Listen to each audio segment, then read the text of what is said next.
श्री कृष्ण कहते हैं कि दुनिया से क्या लेना है और दुनिया को क्या देना है। कोई ना किसी को कुछ दे पाया है और ना ही कोई किसी से कुछ ले पाया है। अतः दुनिया को छोड़ो और एक बात को गांठ बांध लो कि यह दुनिया किसी को जीने नहीं देती। सीधे चलने वाले को कहती है सीधे क्यों चल रहे हो, और टेढ़े चलने वाले को तुम सीधे क्यों नहीं चलते हो। आप बस अपने खिलाफ मत होना, अपने हिसाब से और अपनी खुशी के लिए सब करो। प्रेम को मन में बसा लो, फिर देखना आपको अपनी आत्मा की आवाज़ सुनाई देने लगेगी। देखिए, अगर मुझे ये प्रतीत होता है कि मैं सही हूँ तो फिर चाहे पूरी दुनिया ही क्यों ना, स्वयं मेरे इष्ट भी आकर बोले कि ना करो तो मैं भी उनसे लड़ जाऊँगा। क्यों ना करूँ जब मैं सही हूँ। लेकिन अगर मुझे पता है कि मैं गलत हूँ तो मैं एक छोटे बच्चे से भी डांट सुनने के लिए तैयार हूँ। और अक्सर जब हम दुनिया से हटकर कुछ करने लगते हैं तो दुनिया का आपके खिलाफ होना कोई बड़ी बात नहीं है। अगर आप सही हो तो डटे रहिए। जो आज आपकी बुराइयां कर रहे हैं कल वही आपके गुणगान करेंगे और दूसरों को आपकी सफलता के किस्से सुनाते नहीं थकेंगे। जब सारी दुनिया आपके खिलाफ होने लगे आपको तब भी वही करना चाहिए जो आपका दिल कहता है और जो आपके परिवार और आपके लिए सही हो। आपको काम करते ही रहना चाहिए। एक समय ऐसा आता है कि दुनिया भी आपके साथ ही चलने लगती है। पहले दुनिया उसका विरोध करेगी, बाद में उसका समर्थन भी करने लगती है।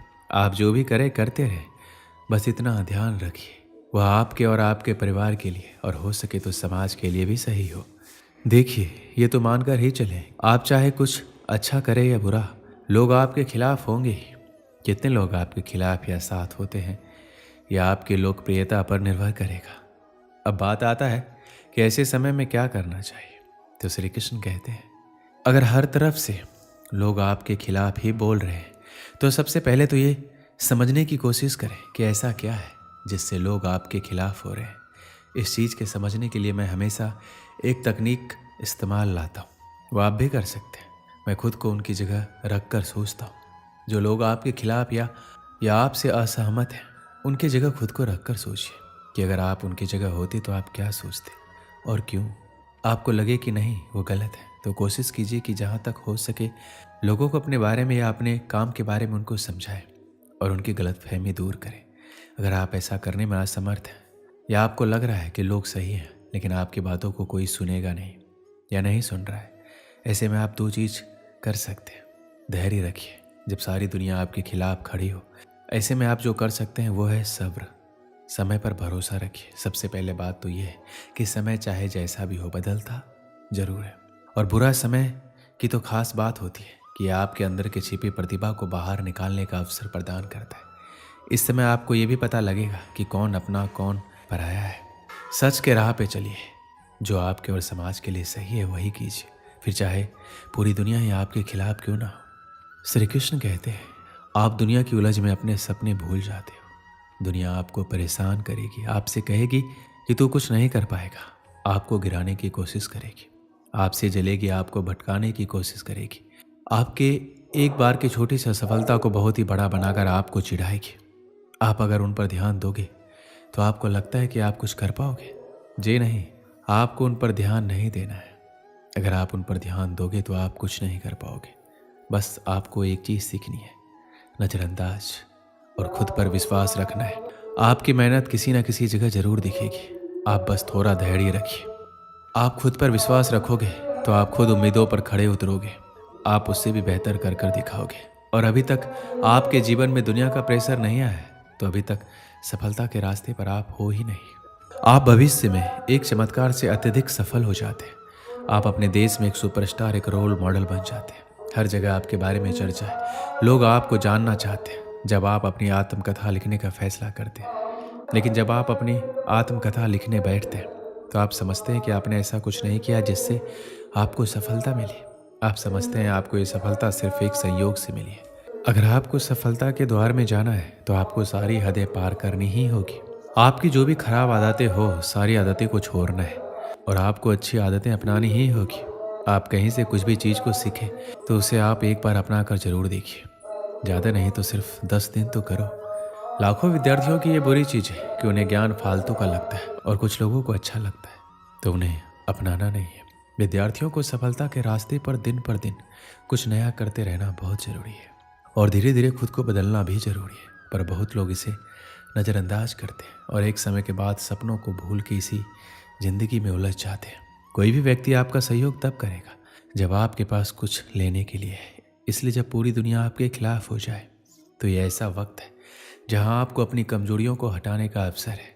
दूसरे दृष्टिकोण में आपको अकेले चलने का एक अवसर भी प्राप्त होता है, जिसमें आप स्वयं आत्मनिर्भर बनकर अकेले लक्ष्य की ओर चलने का प्रयास करते हैं। और जब आप सफल हो जाते हैं तो आपके साथ पूरा संगठन और कायनात आपके सामने होगा। जब हर चीज़ आपके खिलाफ हो रही हो तो आपको आगे बढ़ते रहना चाहिए और बिना प्रेरणाहीन हुए अपनी गलतियों का विश्लेषण करते हुए, अपने कमज़ोर बिंदुओं का मूल्यांकन करते हुए, अपनी कार्रवाई के फल के बारे में सोचे बिना लगातार विफलताओं से सुधार कर सीखना होगा। ये ध्यान में रखते हुए कि एक दिन जब आप सफल हो जाएंगे तो आपको प्रेरित करने के लिए कहा जाएगा, तो आपके पास अपनी पुस्तक के लिए पर्याप्त सामग्री होगी। इसलिए यदि आप महसूस कर रहे हैं कि सब कुछ आपके खिलाफ हो रहा है तो इस पल में भगवान को धन्यवाद करें, क्योंकि वह आपको अपनी आत्मकथा के लिए पर्याप्त सामग्री दे रहा है। आपके जीवन में जो भी समस्या है वह एक न एक दिन जरूर दूर होगा और आपको कभी भी हार नहीं माननी चाहिए। आप अपने जीवन में हर विफलता के साथ विकसित होते हैं। आप निश्चित रूप से अपने आप में एक बदलाव महसूस करेंगे, इसलिए काम करते रहें और कोशिश करना कभी ना छोड़ें। आप निश्चित रूप से सफल होंगे। काशी में एक संत रहते थे। उनके आश्रम में कई शिष्य अध्ययन करते थे। कुछ शिष्य की इच्छा पूरी होने पर एक दिन संत ने उन्हें बुलाकर कहा कि अब तुम लोगों को समाज के कठोर नियमों का पालन करते हुए विनम्रता से समाज की सेवा करनी होगी। तो एक शिष्य ने कहा, गुरुदेव, हर समय विनम्रता से काम नहीं चलता। तो संत समझ गए कि अभी भी इसमें अभिमान मौजूद है। थोड़ी देर बाद मौन रहने के बाद उन्होंने कहा, जरा मेरे मुंह के अंदर ध्यान से देखकर बताओ कि कितने दांत रह गए हैं। बारी बारी से सभी शिष्यों ने संत का मुंह देखा और एक साथ बोले कि आपके सभी दांत टूट चुके हैं। तो संत ने कहा कि जीभ है या नहीं। तो शिष्यों ने समझा कि गुरुजी मजाक कर रहे हैं और बोले, उसे देखने की जरूरत नहीं है, जीभ अंत तक साथ रहती है। उसने कहा, यह बहुत ही अजीब बात है। जीभ जन्म से मृत्यु तक साथ रहती है और दांत जो बाद में आते हैं वो पहले ही छोड़ जाते हैं, जबकि उनको बाद में जाना चाहिए। आखिर ऐसा क्यों होता है? संत ने कहा, नहीं भगत, इसका जवाब इतना आसान नहीं है जितना तुम समझ रहे हो। जीभ इसलिए साथ नहीं छोड़ती क्योंकि उसमें लोच है। वो विनम्र होकर अंदर पड़ी रहती है क्योंकि उसमें किसी तरह का अहंकार नहीं है। उसमें विनम्रता से सब कुछ सहने की शक्ति है, इसलिए वह हमारा हमेशा साथ देती है। जबकि दांत बहुत कठोर होते हैं और उन्हें अपने कठोरता पर अभिमान होता है। वह जानते हैं कि उनके कारण इंसान की खूबसूरती बढ़ती है, इसलिए वह बहुत कठोर होते हैं और उनका यही अहंकार और कठोरता उनकी बर्बादी का कारण बनते हैं। इसलिए तुम्हें यदि समाज की सेवा गरिमा के साथ करनी है तो जीभ की तरह विनम्र बनकर नियमों का पालन करो, क्योंकि विनम्रता ही हमें जानवरों से अलग करता है। बस इस बात को ध्यान रखें कि हमारी विनम्रता हमारी कायरता ना समझी जाए। दोस्तों, इस वीडियो में बस इतना ही। मिलते हैं अगली वीडियो में। अपना ख्याल रखिएगा। जय श्री कृष्ण।